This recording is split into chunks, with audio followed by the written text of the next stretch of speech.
فقہ سے مراد وہ مسائل ہیں جن کا قرآن و حدیث سے استنباط کیا جاتا ہے اور اس میں ادلہ اربعہ کہلاتے ہیں: قرآن، حدیث، اجماع اور قیاس۔ اور 4 فقہ ہمارے یہاں مشہور ہیں: فقہ حنفی جو کہ امام اعظم ابو حنیفہ رضی اللہ عنہ کے مقلدین ہیں، فقہ شافعی جو امام شافعی رضی اللہ عنہ کے مقلدین ہیں، فقہ حنبلی جو امام احمد بن حنبل رضی اللہ عنہ کے مقلدین ہیں، اور فقہ مالکی جو امام مالک رضی اللہ عنہ کے مقلدین ہیں۔ اچھا، ہمارے یہاں ایک پرسپشن پایا جاتا ہے کہ شاید فقہ جو ہے وہ قرآن و حدیث سے ہٹ کر کوئی چیز ہے، تو فقہ جو ہے وہ قرآن و حدیث سے ہٹ کر کوئی چیز نہیں ہے۔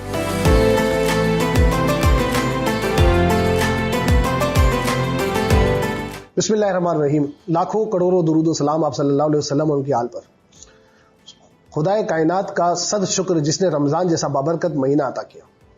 ناظرین کرام، آج کا ہمارا موضوع فقہ کیا ہے، تقلید کیا ہے اور تقلید کیوں کرنی چاہیے، اس پر بات کریں گے۔ اس پر بات کرنے کے لیے ہمارے ساتھ جو شخصیت موجود ہے وہ بہت ہی مشہور اور معروف، انتہائی قابل احترام جناب مفتی محمد شاہد مدنی صاحب۔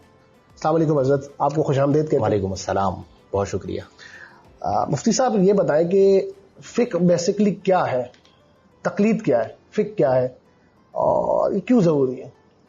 دیکھیں، لغت عرب میں فقہ کا معنی ہوتا ہے سمجھ، اور یہاں پر جب ہم فقہ کہتے ہیں یا فقہ عرف عام میں کہہ دیا جاتا ہے، اس سے مراد وہ مسائل ہوتے ہیں جن کو قرآن اور حدیث سے نکالا گیا ہے۔ مثال کے طور پر نماز کے مسائل یہ فقہ ہے، طلاق کے مسائل یہ فقہ ہے، وضو کے مسائل، غسل کے مسائل، اور اس کے علاوہ بہت سارے ابواب ہیں۔ حدیث مبارکہ میں نبی کریم صلی اللہ علیہ وسلم نے فرمایا کہ من یرید اللہ بہ خیرا یفقہہ فی الدین، کہ اللہ تعالیٰ جس سے بھلائی کا ارادہ فرماتا ہے اسے دین کی سمجھ عطا فرماتا ہے۔ قرآن میں اللہ نے ایک مقام پر ارشاد فرمایا کہ فَاسْأَلُوا أَهْلَ الذِّكْرِ إِن كُنتُمْ لَا تَعْلَمُونَ، اگر تم نہیں جانتے تو تم سوال کرو ان لوگوں سے جو جانتے ہیں۔ تو اور اسی طرح فرمایا قُلْ هَلْ يَسْتَوِي الَّذِينَ يَعْلَمُونَ وَالَّذِينَ لَا يَعْلَمُونَ، کہ آپ فرما دیجئے کہ کیا وہ لوگ جو جانتے ہیں اور وہ لوگ جو نہیں جانتے وہ برابر ہو سکتے ہیں؟ استفہام انکاری ہے، یعنی جاننے والے اور نہ جاننے والے برابر نہیں ہو سکتے۔ تو ہمارے ہاں فقہ سے مراد وہ مسائل ہیں جن کا قرآن و حدیث سے استنباط کیا جاتا ہے اور اس میں ادلہ اربعہ کہلاتے ہیں: قرآن، حدیث، اجماع اور قیاس۔ اور 4 فقہ ہمارے یہاں مشہور ہیں: فقہ حنفی جو کہ امام اعظم ابو حنیفہ رضی اللہ عنہ کے مقلدین ہیں، فقہ شافعی جو امام شافعی رضی اللہ عنہ کے مقلدین ہیں، فقہ حنبلی جو امام احمد بن حنبل رضی اللہ عنہ کے مقلدین ہیں، اور فقہ مالکی جو امام مالک رضی اللہ عنہ کے مقلدین ہیں۔ اچھا، ہمارے یہاں ایک پرسپشن پایا جاتا ہے کہ شاید فقہ جو ہے وہ قرآن و حدیث سے ہٹ کر کوئی چیز ہے۔ یہ میرا سوال بھی جی، تو فقہ جو ہے وہ قرآن و حدیث سے ہٹ کر کوئی چیز نہیں ہے، بلکہ فقہ قرآن اور حدیث کا نچوڑ ہے۔ اسے آپ یوں سمجھیے کہ ایک عام آدمی ہے، اس نے نماز پڑھنی ہے۔ اب ایک عام آدمی کو جس کا کوئی مطالعہ نہیں ہے، کیا وہ نماز کے مسائل ڈائریکٹ قرآن کھول کے حل کر سکتا ہے؟ کبھی بھی نہیں۔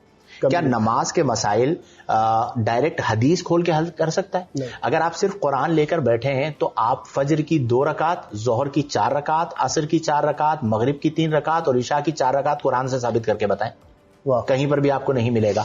تو وہ علماء کرام جنہوں نے اپنی پوری زندگی دی کس کو؟ قرآن اور حدیث کو، اور قرآن اور حدیث سے مسائل نکالے اور ان مسائل کو مرتب کر کے امت کو دے دیا۔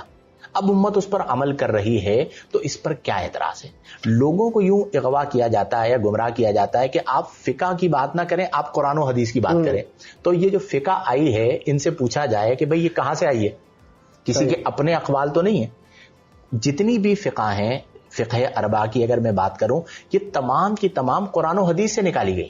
بلکہ میں آپ کو ایک اور چیز بتاؤں، امام اعظم کے یہاں ایک قول کی وضاحت ملتی ہے۔ ایک ہوتا ہے امام اعظم کا قول سوری اور ایک ہوتا ہے امام اعظم کا قول ضروری۔ اب قول سوری کیا ہے کہ وہ بات جو امام اعظم نے خود کہی، اور قول ضروری کیا ہے؟ وہ امام اعظم کا ایک قول ہے۔ آپ نے فرمایا کہ اذا صح الحدیث فہو مذہبی۔ آپ نے فرمایا کہ ایک طرف تمہیں میرا قول ملا اور اس کے مقابلے میں تمہیں صحیح حدیث ملی، تو امام اعظم فرماتے ہیں کہ میرا قول میرا مذہب نہیں ہے،